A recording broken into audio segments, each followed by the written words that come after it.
Então agora a gente vai ver a última parte da farmacocinética, que vai ser a distribuição e a excreção dos fármacos.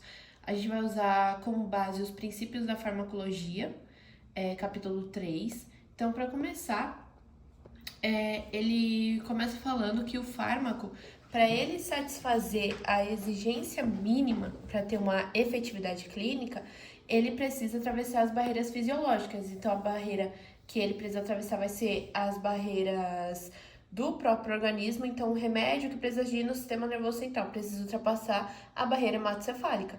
Então, é isso que ele traz aqui como barreira fisiológica do corpo, para limitar o acesso das substâncias. Então, isso é o que, para satisfazer a exigência mínima, para ter efetividade clínica, ele precisa satisfazer isso. Aí, o fármaco ele vai ser absorvido por meio de vários mecanismos para explorar e romper essas barreiras. Então, um medicamento, para chegar na barreira hematocefálica, ele precisa ser muito lipofílico, porque ele vai ser melhor absorvido. Então, a absorção ela depende disso. E o fármaco ele utiliza para isso o sistema de distribuição do organismo, para atingir o seu órgão-alvo. Então, o metabolismo em que o organismo inativa o fármaco mediante a degradação enzimática vai ser no fígado, primeiramente. Então, a inativação começa no fígado e a excreção termina no rim, principalmente no rim, mas também ele pode ser eliminado pela vez, ele também tem ação da bile, para ser eliminado também nas fezes. No fígado, ele vai ocorrer a degradação enzimática, primariamente no fígado. Então, no fígado, ele vai passar por aquelas reações para tornar, por exemplo, um medicamento muito lipofílico, ele precisa ficar hidrofílico. Então, ele precisa ser ionizado. Então, onde ele vai fazer isso? Ele vai fazer isso no fígado. Barreiras fisiológicas. Então, aqui mais ou menos o que a gente falou sobre as barreiras que ele precisa passar. Então, revestimento do trato gástrico, as membranas mucosas são um tipo de barreira e ele precisa distribuir do sangue para o tecido local. E isso pode ser impedido como barreira hematocefálica. Então, tem remédios que precisam atingir essa barreira e tem remédios que não precisam. Então, alguns remédios, por exemplo, alguns corticoides, como polaramina, eles dão muito sono. Por quê? Porque eles são muito lipofílicos e eles conseguem atravessar essa barreira. Então, eles conseguem causar o sono. Já outros corticoides não, porque eles não ultrapassam essa barreira. A distribuição do fármaco ocorre principalmente por difusão passiva, com a velocidade afetada por condição iônica e celular local. Então, qual a principal forma de transporte para ocorrer a distribuição de fármaco? Por meio de difusão passiva. Aqui ele traz de um senhor que estava tomando antibióticos. Ele já fazia uso da varfarina antes. Então, ele tinha um problema crônico que ele fazia uso de um medicamento. Problema clínico, fibrilação, tomava varfarina. Depois ele precisou tomar antibiótico e depois ele precisou tomar um outro tipo de medicamento, e por conta da diarreia que ele teve. Logo depois, 4 dias depois, ele acabou tendo uma queda e ele teve hemartrose no joelho. E os exames revelaram elevação da UNR, medida de tempo de protoporfina. Lembrando que ele tomava o anticoagulante primeiro, que é a varfarina. Então, o paciente, ele teve, nesse caso também, as interações medicamentosas, tendo a varfarina e os antibióticos que ele estava tomando, além do consumo de álcool. E o nível da varfarina estava super terapêutico, então estava tóxico. O que fez com que essa varfarina ficasse tóxica, né? Se ele tomava ela antes e nunca teve problema. O que aconteceu é que ele misturou outros medicamentos. E nesses medicamentos pode ter tido algum medicamento que tinha mais interação com proteína plasmática, fazendo com que a varfarina tenha sua fração livre aumentada. Então, quando a fração livre da varfarina aumentou, ela se tornou mais tóxico. Porque, por exemplo, se um desses antibióticos que ele tomou tinha a relação, a afinidade com proteína plasmática de 97% e a varfarina tivesse, por exemplo, de 88%, o que tinha mais afinidade se ligou ao receptor. Então, o que tinha mais afinidade se ligou à proteína plasmática. E a varfarina ficou livre. Varfarina livre cai na circulação e atinge e tem uma maior distribuição no organismo. tendo uma maior distribuição no organismo, ela acabou se tornando tóxica. Então, isso explica porque ele atingiu a faixa supraterapêutica. E também lembrando que a varfarina ela tem uma janela terapêutica pequena. Então, para ela ultrapassar o nível que é o nível de efeito necessário e para o nível de efeito adverso, ela tem uma janela muito pequena para isso acontecer. Então, isso faz com que ela seja mais perigosa quando tem uma superdosagem. Então, absorção, distribuição, metabolização e excreção é os princípios básicos da farmacocinética. E é o que você precisa para a quantidade de fármaco alcançar o sítio livre. Então, para o fármaco alcançar o sítio livre, ele precisa ser absorvido, distribuído antes de ser metabolizado e finalmente excretado. Então, o fármaco ele livre na circulação, ele está em equilíbrio com o reservatório tecidual, proteína plasmática e o sítio-alvo. E aí, apenas uma fração desse fármaco que vai se ligar ao receptor específico e ter efeito farmacológico. Então, o fármaco de via oral, por exemplo, ele passa pelo mecanismo de primeira passagem. Então, não vai ser 100% dele que vai ser absorvido. Além disso, os fármacos, quando eles caem no compartimento vascular, eles podem se ligar a proteínas plasmáticas, como a albumina. Então, não vai ser também desses 70%, por exemplo, de 100% de um medicamento que passou por mecanismo de primeira passagem, não vai ser também só esse 70% que vai ser absorvido. Vai ser, por exemplo, menos, vai ser 50%, porque os outros 20% se ligou à proteína plasmática. Mas esse 50%, quando você faz o medicamento, esse 50% é o que você precisa para gerar o efeito do medicamento. Então, é isso que você precisa para que esse medicamento tenha o seu efeito. Então, a absorção. Dependendo da via de administração do fármaco e certos fatores específicos do paciente, a biodisponibilidade, né, vai depender disso. Então, depende da via de administração, da farmaquímica e fatores específicos do próprio paciente, além de transportador e enzima gastrointestinal e hepática. Então, a biodisponibilidade do medicamento depende do quê? Da quantidade de fármaco que chega na administração e quantidade do fármaco que foi administrada. Isso então, o que a gente falou, não vai ser 100% do medicamento que você vai estar tendo como disponível no seu organismo. Vai ter quantidade que vai estar na circulação dividido pela quantidade que você administrou. Então, por exemplo, você pode ter um medicamento que tem 70% de biodisponibilidade, outros com 60%, porque você também tem a relação com os transportadores, por exemplo, hepático, como você tem a albumina. A albumina, ela é uma proteína que vai se ligar ao medicamento. Então, fármacos de administração intravenosa são injetados direto na circulação sistêmica. Então, a quantidade administrada já equivale à quantidade que vai alcançar a circulação. A disponibilidade, então, é por definição igual a 1. Então, o que acontece? Quando é intravenoso, o quanto você injetou na circulação é a quantidade que vai alcançar a circulação, ou seja, ter total biodisponibilidade, porque ele não passa pelo mecanismo de primeira passagem. Já quando é medicamento oral, ele precisa passar pelo metabolismo hepático de primeira passagem. Isso faz com que a biodisponibilidade de um fármaco que foi administrado de forma oral seja menor que 1. Por quê? Porque você vai perder esse fármaco pela passagem no fígado. Via de administração, a gente já viu, enteral, parenteral. Agora, a distribuição. A distribuição de um fármaco ocorre primeiramente por meio do sistema circulatório, ao invés do sistema linfático, porque o sistema linfático vai ser um componente menor. Então, primariamente, vai ser por sistema circulatório. O fármaco, então, no sistema, depois de ser absorvido na circulação, ele é capaz de alcançar qualquer órgão-alvo, exceto, compartimentos santuários, que vai ser cérebro e testículo. A concentração do fármaco no plasma é utilizada para definir e monitorar o nível terapêutico. Então, esse fármaco, depois de cair na circulação, ele pode alcançar qualquer órgão-alvo. Então, primeiramente, você vai ter fármacos que vão alcançar, por exemplo, primeiro o compartimento vascular, depois a musculatura, depois o tecido adiposo. Então, você tem o fármaco, depois da circulação, ele pode ir para qualquer um desses órgãos-alvo. Efeito da velocidade de absorção sobre o pico plasmático, período de ação. Então, aqui a gente tem o medicamento A. Medicamento A alcançou o pico plasmático, então concentração plasmática do fármaco, ele alcançou total.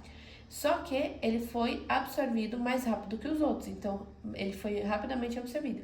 Então aqui a gente tem, primariamente, a gente pode dizer que o fármaco A pode ser um mecanismo de administração intravenosa, porque assim que você já injeta, ele alcança 100% do pico plasmático.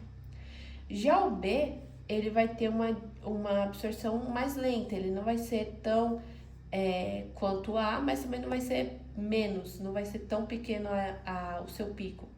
Então, o B a gente podia definir ele como uma injeção intramuscular. Já o C, ele pode ser uma formulação subcutânea, por exemplo, porque ele é absorvido mais lentamente e ele nunca alcançou a concentração plasmática elevada. Então, ele persiste no plasma por mais tempo. Pode ver ó, que aqui, ó, a concentração plasmática dele, enquanto o A e o B já caíram há muito tempo, ele ainda está reduzindo de forma lenta para se zerar. Então, o C, para um medicamento que precisa de uma ação mais prolongada, ele seria mais indicado, porque ele fica no plasma por muito mais tempo que os outros. Ligação à proteína plasmática, aquilo que a gente falou. A capacidade do músculo e do tecido adiposo se ligar ao fármaco aumenta a tendência dele de difundir pelo sangue, de difundir do sangue para compartimento não vascular. Então, o que acontece? Quando você tem músculo e tecido adiposo, quando eles se ligam, esse fármaco ele vai se difundir mais por essas duas áreas. Primeiramente pelo músculo e depois pelo tecido adiposo. Então, a ligação de proteína plasmática reduz a disponibilidade do fármaco para difusão ou transporte até o órgão-alvo, visto que, em geral, apenas a forma livre ou não ligada do fármaco pode propagar através de membrana. Então, o que isso significa? Significa que se o fármaco ele tem muita afinidade por proteína plasmática, então ele vai se juntar a essa proteína e não vai alcançar os compartimentos não vasculares. Então, ele vai ficar preso no plasma, ligado à proteína, e não vai ser capaz de propagar através da membrana. Então, isso você reduz o transporte do fármaco nos compartimentos, seja tecido adiposo ou músculo. E ele vai permanecer muito mais na vascularização, no plasma. Então, a ligação de proteína plasmática pode ser importante para o mecanismo de interação medicamentosa, sim. Então, você vai ter fármacos que vão competir entre si pelo mesmo sítio de ligação dessas proteínas. Então, você tem fármaco que vai ter mais afinidade com a proteína plasmática, enquanto você vai ter outros que terão menos afinidade pela proteína plasmática. Então, os que têm menos afinidade por proteína plasmática, eles vão ter uma fração livre maior. Então, quando você administra dois medicamentos e você não sabe a afinidade deles por essas proteínas, você pode fazer com que o medicamento que tem uma menor afinidade se torne tóxico, porque a fração livre dele vai se tornar maior. Então, você precisa ajustar o esquema de dosagem de um ou outro medicamento para que ele fique na faixa terapêutica. Então, por isso que medicamento que está gerando essa dose tóxica, como a gente viu com o paciente da varfarina, você teria que ajustar não só os antibióticos que ele estava tomando, mas principalmente a varfarina, porque ela estava em uma dose que a fração livre dela, que era o normal, estava muito alta, porque os medicamentos que ele estava tomando junto estavam fazendo com que esse se ligasse à proteína plasmática. Deixa eu ver. Na prática, tem difícil de demonstrar interação medicamentosa por competição de dois fármacos pela ligação de proteínas farmáticas, porque a depuração aumentada do fármaco livre quando deslocado nessas proteínas. Então, basicamente isso que a gente falou. A maioria dos fármacos na circulação distribui rápido para outros compartimentos do corpo. Essa é a fase de distribuição. Então, ela faz com que tenha uma diminuição da concentração plasmática do fármaco, porque ele está saindo do compartimento vascular e ele está administrando, ele está se acomodando em outros compartimentos do corpo. Então, diminui a concentração plasmática do fármaco pouco depois da administração, por injeção intravenosa única. Então, basicamente, isso que a gente acabou de falar. Aqui. O tecido muscular e o tecido adiposo, eles exibem maior capacidade de captar o fármaco do que o compartimento que é altamente vascularizado, visto que o tecido adiposo ele acumula maior quantidade do fármaco em velocidade mais lenta. Então, o que isso significa? Significa que um paciente que é obeso Quando ele vai tomar, por exemplo, então ele vai tomar uma anestesia. Por que ele demora mais a acordar do que um paciente que tem baixo índice de gordura corporal? Porque o tecido adiposo ele vai acumular a maior quantidade do fármaco. Então ele vai demorar mais para que esse fármaco seja distribuído totalmente e seja enfim excretado. Então o fármaco ele vai ficar acumulado nesse tecido adiposo e aí o paciente que era para ter uma anestesia de 3 horas, ele pode ter uma anestesia até de 5, 6 horas. Porque esse tecido adiposo, ele vai liberar, então, vai distribuir esse fármaco de forma mais lenta. Então, isso dificulta a distribuição do fármaco. Aqui, o que a gente falou, então, tem o sítio de ação farmacológica, o espaço vascular e o órgão que vai fazer a depuração. Então, aqui você tem a albumina. A albumina se liga à parte do medicamento e outra parte sai para o sítio de ação farmacológica. Aqui a gente tem um medicamento com baixa afinidade por proteína plasmática, então ele sai do compartimento vascular e vai agir no sítio de ação, e outra parte já está indo para ser depurado, para sofrer a depuração. Já aqui você tem um medicamento com alta afinidade pelas proteínas plasmáticas. Então, o que acontece com ele? O medicamento, pouco dele vai para o sítio de ação, então pouco dele faz efeito, e pouca parte vai ser depurada. Então, esse medicamento ele fica mais tempo no plasma e não gera efeito, porque ele está preso à proteína plasmática. Então, a fração livre dele, que é quem gera o efeito farmacológico, não está sendo distribuída. Então, aqui, os fármacos que não se ligam às proteínas sofrem de maneira visível uma rápida difusão. Então, isso resulta em alto nível de ligação ao local de ação farmacológica, ou seja, mais efeito farmacológico, além de uma alta taxa de eliminação. Então, ele não fica muito tempo preso no compartimento vascular. Então, um exemplo disso, paracetamol, nicotina e ciclovir. Já em contrapartida, né, os fármacos que têm alto nível de ligação à proteína plasmática, é preciso que necessária concentração plasmática total mais elevada para assegurar a concentração adequada do fármaco livre na circulação. Então, você vai precisar administrar mais ele para a quantidade que vai fazer a ligação saturar a albumina, então a proteína plasmática, para que ela não se ligue mais ao medicamento e ele possa se difundir mais fácil pelo espaço extravascular. Então, fármacos: amiodarana, fluoxetina e varfarina. Então, por exemplo, a varfarina ela tem uma alta taxa de ligação plasmática. Então, isso faz com que ela precise de uma dose maior para que ela sature as proteínas plasmáticas. Então, aqui, ó, fase de distribuição, fase de eliminação. Então, o que acontece? Quando você administra o fármaco, aqui ele está sendo distribuído, então ele está decaindo por quê? Porque ele está saindo do compartimento vascular e atingindo o órgão-alvo. Logo depois disso, ele já vai para a fase de eliminação, então ele já vai para a fase de excreção. Então, à medida que o fármaco que está no compartimento vascular se distribui para outros compartimentos do corpo, esse rápido declínio é seguido por um declínio mais lento, que é quando ele é metabolizado, então fase 1 e fase 2, e assim depois ele segue para a excreção, que vai ser a excreção renal. Capacidade de captação de fármaco por compartimento, a velocidade do fluxo sanguíneo para esse compartimento, também afeta a taxa de saída. Então, alguns fármacos eles tendem a sair primeiro do lugar do compartimento que é altamente vascularizado, depois vai para o músculo e por fim para o tecido adiposo. E aí você tem exemplos, que vai ser, por exemplo, um paciente de mais idade, ele tem menos massa muscular do que uma pessoa mais jovem, que tem mais massa muscular. Então, essa pessoa que é mais velha vai ter uma diminuição na contribuição da captação muscular para a mudança na concentração plasmática do fármaco. Então, o fármaco ele não vai atingir tão facilmente o compartimento muscular desse paciente. Então, ele vai pretender a permanecer um pouco mais no plasma.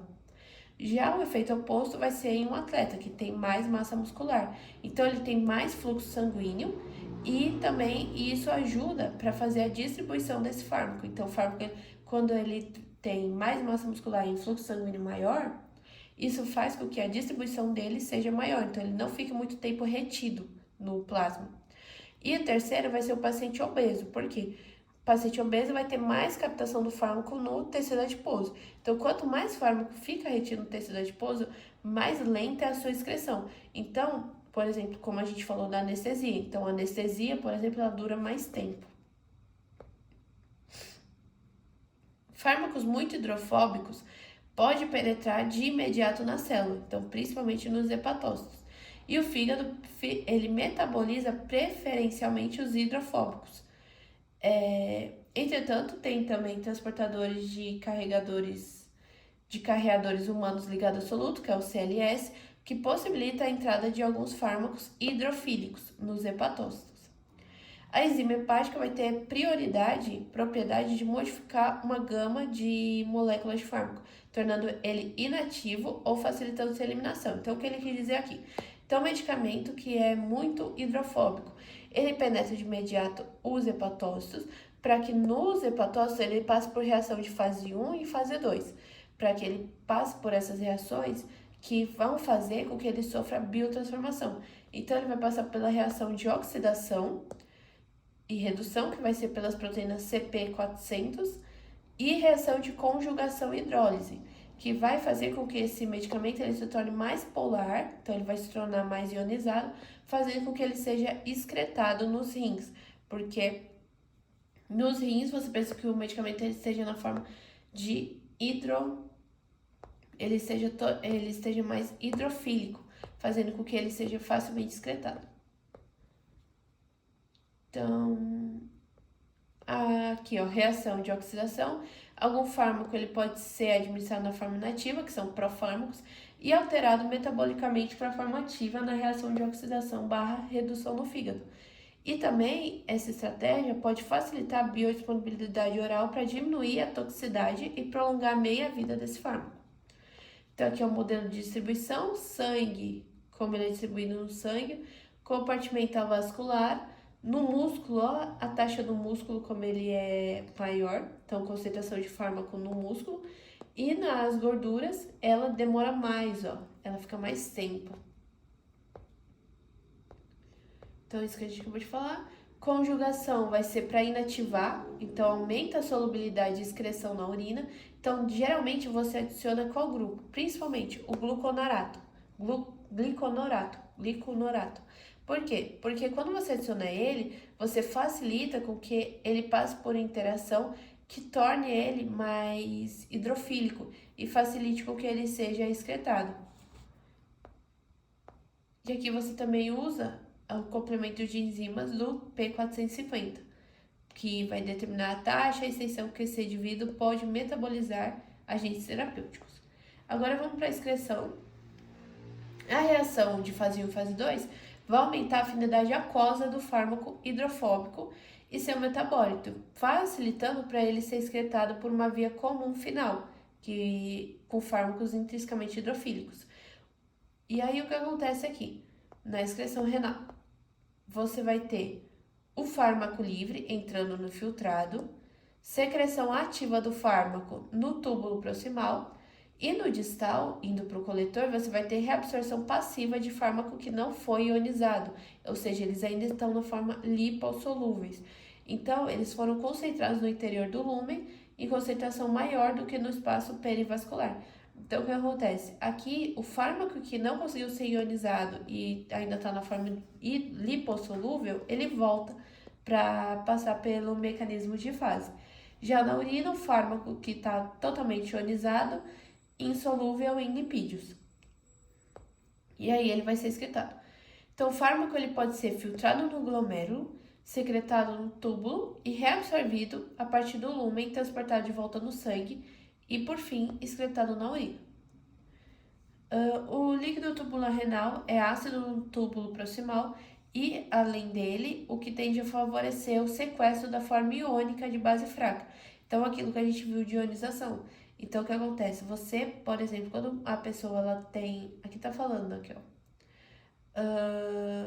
Uma pessoa que ela passou, por exemplo, o ácido acetil salicílico. É um ácido fraco, que é excretado pelo rim. Superdosagem vai tratar com bicarbonato de sódio. Por quê? Porque você alcaliniza a urina e isso sequestra o ácido acetil salicílico no tubo e aumento do fluxo urinário. Então, isso faz com que ele fique ionizado e hidrossolúvel, facilitando com que ele seja uma eliminação mais rápida. Ele também pode passar por excreção biliar. Na excreção biliar, ele vai ser excretado pela bile nas fezes.